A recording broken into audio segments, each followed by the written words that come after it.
IS meeting Friday and Saturday and Sunday, Yeah. parts of Sunday in Naples, Florida. So, we'll talk about that later too, Chip. Okay. Okay. Yeah, I love hearing what you learn when you're out there on the road. Let's start with one of those headline items there, and that is that EPA has issued the emergency action that is required to allow summer E15 sales. This goes back to the announcement that President Biden made when he was in Iowa. No surprise that it's being made, but at least it's done. Yeah, and it's also effective May 1. So I think that made sense because then there won't be any stoppage, if you will. So they won't have to Right. turn it on, shut it off, et cetera. So yeah, that was just common sense. Yeah. Now, from a policy point of view, I think that this has got some PR to it, some public relations to it that I think is going to help the ethanol industry. It's going to be available where it is available. Less than 2% of the stations out there, the unleaded 88 or E15 is going to be carrying a lower price. So I think it's going to gain some ground there from a promotional standpoint. From a market input impact standpoint, we've talked about this before. There just isn't much of an impact. We're not talking about that much corn coming off the market to make more ethanol to satisfy the demand for E15. No, but it still sends a signal that the infrastructure should be built out to Yeah. allow more states to do that, and it will serve as encouragement for Midwest states to approve on their own, year-round E15, which some of them have already done. And because if I was them, I would not wait on the federal government to do it. Right, right. Okay, so there are 8 states, 8 Midwest states that the governors have come together and decided that they're going to continue to push it through. And Jim, on Friday's free for all on Agri Talk, I think you made an excellent point. Those governors are going to EPA as they are writing the rules and regulations on it to make sure that they get it as right as they possibly can. Yeah, and that shows intent from, because EPA tried this once before. Remember, Yeah, they just wrote it the wrong way right. in the Trump administration. So they did, they learned some legalese. So yeah, I think that's a very good step. And talking about Administrator Regan, he was at the appropriation hearings on Friday, but frankly, I mean, he said some things, Chip, but he revealed more in your interview with him on AgriTalk. And I Yeah. talked to a lot of farmers the last few days here, and they really thought there were some nuggets in that interview that if they follow through on being a robust mandate for 2022 for ethanol. Some good news on the WOTUS front, even though the Yep. Supreme Court has a pending decision on that.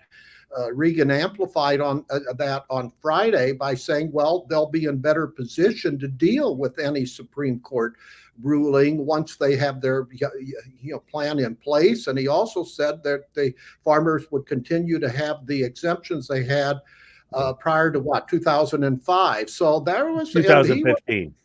2015. Yeah. And so he was a pretty good defender of the ethanol side. Plus, he said it'll be a key component in the climate policy in the years ahead. So I just let's hope they follow through. Yeah, there you go. There you go, Jim, because there are a few examples. I shouldn't say many. There are a few examples from the administration in which there have been announcements and very little follow through or very slow follow through. In Yeah. this case, with Administrator Regan and EPA, they've got there are deadlines that are set by the courts Yeah. now. If they decide to ignore the June 3rd deadline, for example, they better have good reason, or the courts are going to come after them. So Yeah.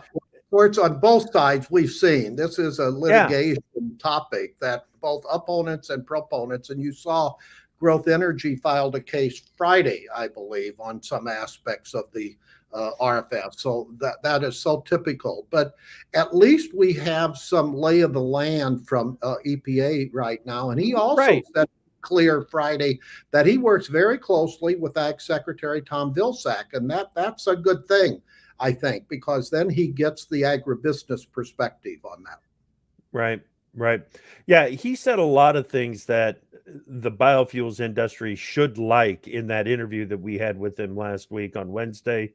Um, and if they follow through, with what he said, and that's the thing, Jim, now that we've had the interview, now that we've got this testimony, we've got items that we can hold them accountable for. Yes, absolutely. We have place Yeah. markers, as we say. Right. Yep. Yes. Yep. Yeah. All through. Okay, there is a comments button on your screen someplace. If you would like to participate in the conversation, click on that. A dialogue box will come up. Good morning, Melody. It's good to see you again. And Chris has got this question. What about hemp fuel? I haven't heard anything on it in a long time. No, but it took a while just to get canola as Yes. a authorized fuel. So, never say never, but yeah, I'll look into it. But it does take time to go through the process. I'll tell you that. It's called government. Right, right. There was some reference last week again to the idea that there's going to be a food versus fuel debate conversation that's going to take place around vegetable oils and the renewable diesel. Indonesia shut down exports of palm oil.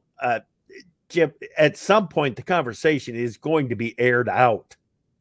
Oh, it is. And recall some of these comments that EPA asked for in some of these rules was relative to biodiesel, renewable diesel. And Regan said they got a lot of comments. Yes.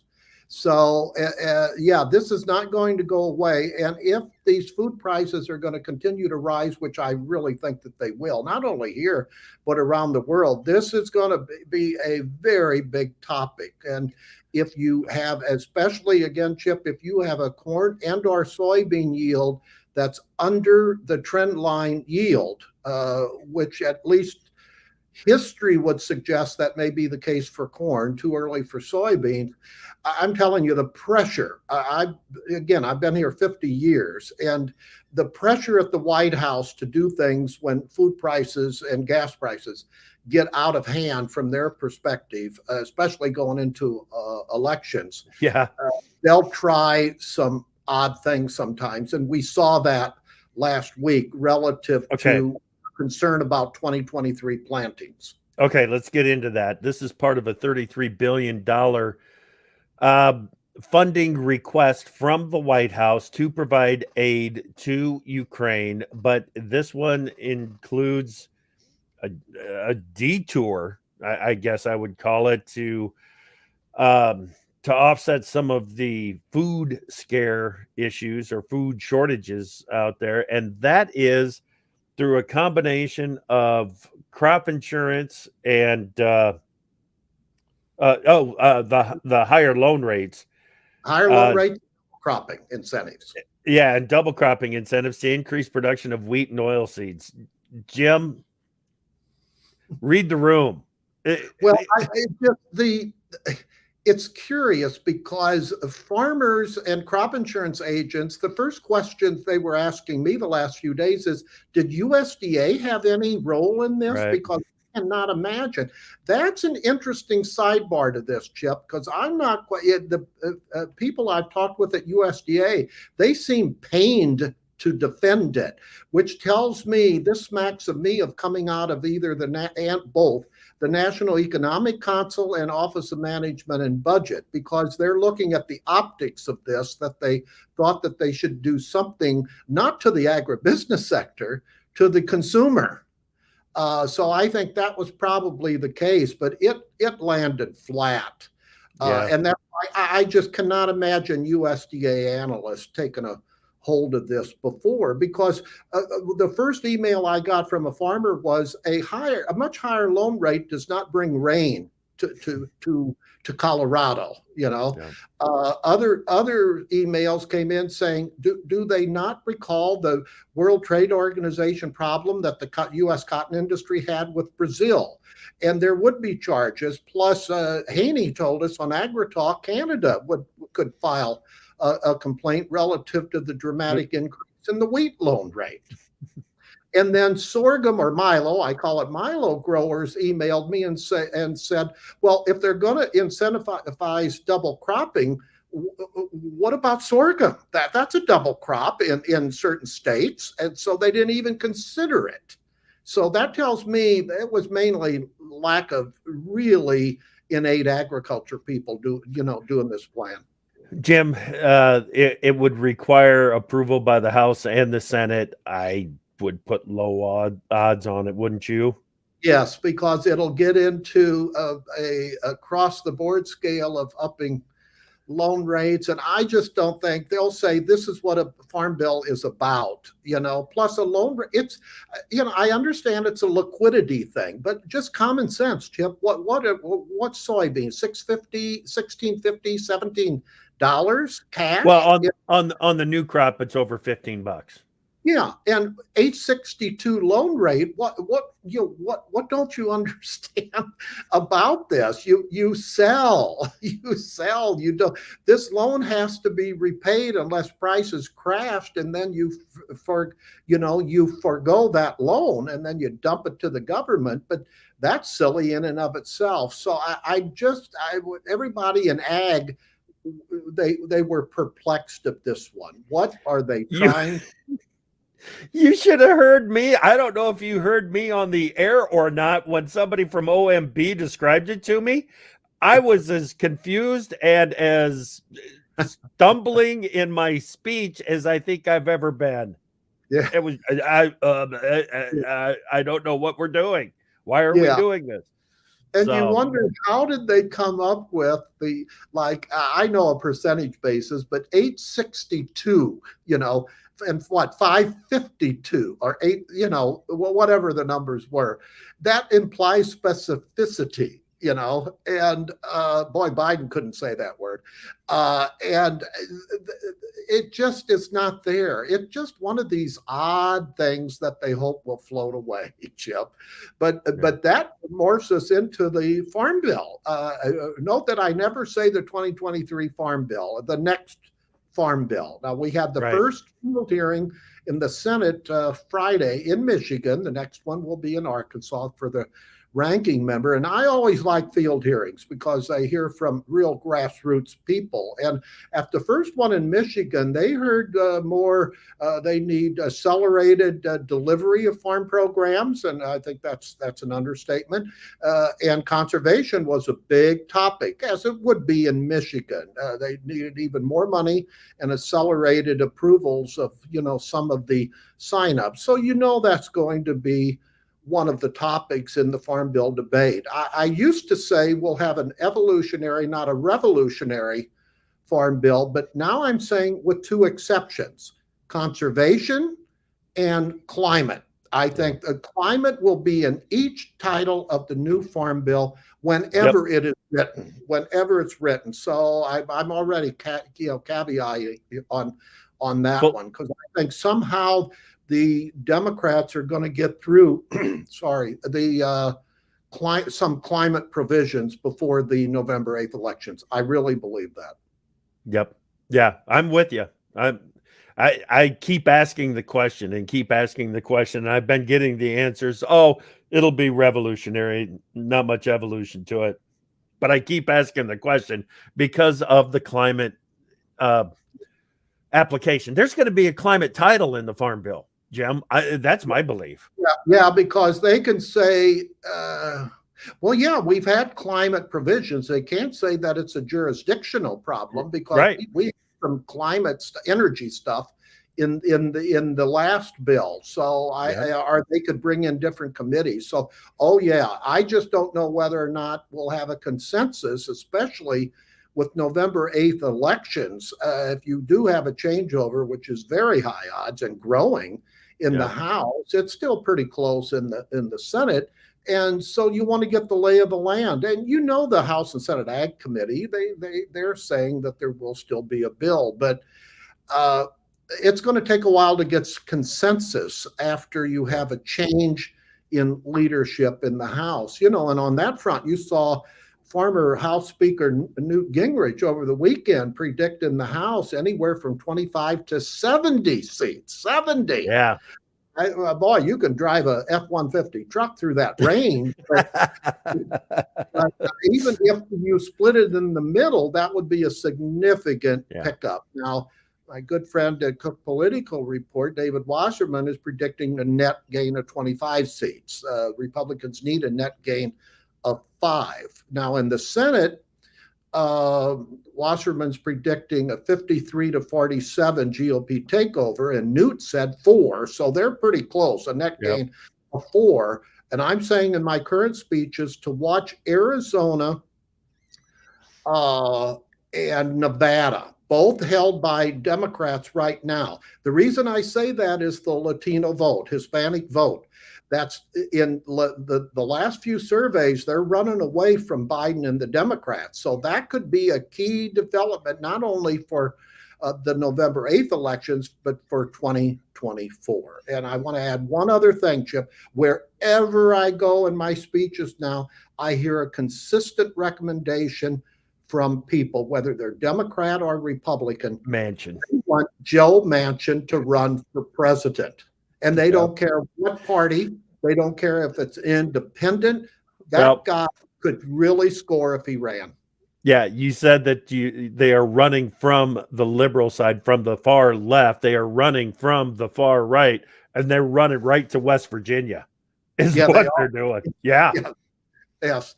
And so I don't know whether he would, but I'm telling you, he could get a lot of money. He's he would have the allure that Bernie Sanders had, but for centrist reasons. Yeah. So there is a game changer if he would go. Okay. At the hearing last week, this is from, I should say, good morning, Carl. Hi, Rhonda. I hope we answered your question on the $500 million for farmers. Gary, talking to ag groups, was at the UDIM meeting last week, talked to Farm Bureau groups, even state of Michigan representatives. Why is Stabenow supporting Prop 12? Says most are like deer in the headlights. Surprising this is flying under the radar, but I did call her off. Thanks for the tip last week. Yeah. She is supporting Prop 12. Absolutely. She's supporting the California initiative. And we said it on air, Chip. That caught my ear. Maybe I must have been looking at the next question or something, because it would have got my attention. We did it. Yeah. She's we'll have to ask Vilsack that too, whether or not he supports it. But I think she is such a supporter. To answer your question, she is such a supporter of the Democratic policy plank. And I think that's California is 101 on the Democratic Party.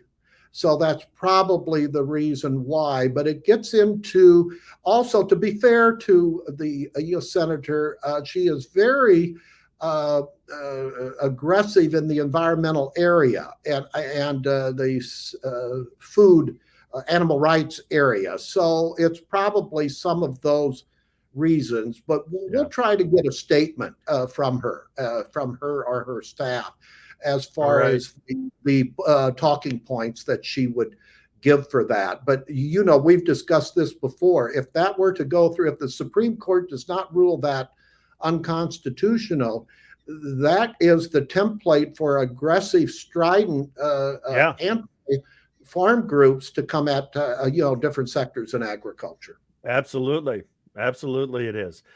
Tanner, it's good to hear from you again as well. What did world production numbers do following 2013 and 14 versus 2012? This is the reason that the cure for high prices is high prices. You destroy enough demand and you encourage enough production around the world that all of a sudden your supply is far out in front of your demand again. It's a great point. Doesn't Brazil have the ability to greatly expand their total production acreage? We seem to have come out of 2012 quickly, and yields nationally were over 50 bushel on the national average, less than 2021. Yeah, we recover in a hurry when we get into production shortfalls. Yeah, but the thing where it could have some lingering, why we'll probably go into the 23 season, Chip, I think you would agree with this, is we'll have relatively firm prices for a while, in my judgment. That doesn't mean all the way up. uh, because of the Ukraine situation. Yeah. The pariah called Putin, they're targeting the Ukrainian ag sector, the ports, and they're having fuel problems as well in Ukraine. So this is why I think the White House plan was trying to get more wheat, seeded here for 2023 crop to make up, what did they say, 50% of the downturn, of the projected downturn in fewer Ukrainian wheat exports. And you're seeing the soy oil situation, the vegetable oil take off. I don't think that's going to go away anytime soon. So we could be in several years here of relatively firm, ag prices across the board. What's in the animal sector? You've got what, Chip? Animal numbers are going down. So pointed lower. Yeah, and I think they're going to have another big rally later this year. Just looking at the numbers. Okay, Senator Jerry Moran from Kansas joined us on Friday in the Free for All gym. Talked about the U.S. aid. He's out here with us now too. Oh, really? Yeah. Oh, good. Well, tell him hi. Tell him thank you for coming on. We appreciate that. Sorry about that. I must have moved my screen. Good grief. But the U.S. aid that is going to be flowing, there are some hurdles to clear as far as shipping that aid out. But the U.S. appears very committed to providing wheat flour in particular to those countries that are in need because of the slowdown in supplies. Yeah, he said a little nugget in answer to your question where he said, yeah, this will help red wheat, he said, and sorghum. So, and I looked at the cash price late last week and it was firming up. And now over the weekend, the Ukrainian leader asked for more humanitarian aid, and the U.S. definitely is going to give it to them. So we're going to see a shot in the arm from either tighter basis or a cash price run up in a number of these food donation commodities. So that's a good thing. Yes. Okay. The cattle hearings from last week. A lot of conversation again. I don't know if anybody's opinion on the Cattle Market Price Discovery and Transparency Act was swayed one way or the other, or if the Packers came out of the House hearing looking any better or worse than they looked going in. Yeah, I think you're right. It changed no positions, but I always like when they air out issues, and this was under oath, and that showed you the significance of the tenor of that topic in both chambers. I'm toward. I have sources telling me that they think some version of the Fisher-Grassley bill could still make it through. And when I said, what do you mean by some version? And then they followed up by telling me, well, maybe less flexibility on the part of the ag secretary on the percentage side, Chip. So we could see a movement towards that way to kind of water it down. But either way, what there is consensus on in the ag community is that I think all cattle producers want more transparency. How do you get it? How do you get it? And there's deep established marketing patterns through packers, negotiated, marketing arrangements, etc. That the research studies from the land-grant universities clearly point to watch out if you're going to do some of these things, because there could be significant negative implications for some states as on the cost. Yeah. Yes. Yep. Okay. Over the weekend, House Speaker Nancy Pelosi went to Kyiv. Yes. A delegation, she took over. I think they were all Democrats. But she wanted to give the message, and that was clear, that the U.S. stands behind Ukraine and will continue to stand, which says to me, Chip, this is Russia's latest Afghanistan. It's going to take a while. And so He should know that. So, but that sent a clear message. And, Biden really wanted to do what she did, but his handlers, if you will, would not let him. That's the word in DC, that he wanted to go over there to show again what the signal that she was the highest ranking U.S. official to be over there, because she's third in line, right, for the presidency. And that sent the signal that this is just not a one-stop shop here, that this will continue. And that's when their leader asked for more military and humanitarian aid, and they're going to get it. Okay. All right. Let's take a look at the week ahead. The House is out. The Senate is working this week. But I want to go to the Fed because we're going to get their decision on Wednesday about interest rates. Yes, and why? It's already built into prices, a 50 basis point hike in the interest rates. But the Fed chairman, Jerome J. Powell, is going to have a presser, we call it a press event. And you're going to see what happens next and what signals that he gives. And then I know he's going to be asked, what impact, if any, does this downturn in gross domestic product minus 1.4%? For the first quarter in the U.S., will that slow down? Will they not increase in June where they probably would have done before? So we're going to have to listen to that. And I think some downturn was expected because we came off of what? The fourth quarter was 6.9% increase. So a combination of fewer exports and less inventory, inventory drawdown, actually. So we'll have to see. So that the press event is the big element there. So we'll know hopefully a lot more Right. Wednesday on that one. And then we also have two big speakers this week. U.S. Trade Rep Catherine Tai is going to give an address somewhere, and Treasury Secretary Janet Yellen. So we have some pretty big speakers on the agenda this week, including Powell. Very good. Very good. WHIP Plus, what's the latest? The latest is, I think Vilsack has clearly been signaling to us on AgriTalk and other programs that the structure, it says the keywords, the new structure for WHIP Plus, they're going to rename it. I don't know what the full name is right now, but they're going to rename it. That's just what parties do. But it's going to be in two phases, similar to the cattle industry, and they can get this thing going pretty good from existing records like they did for cattle, Chip.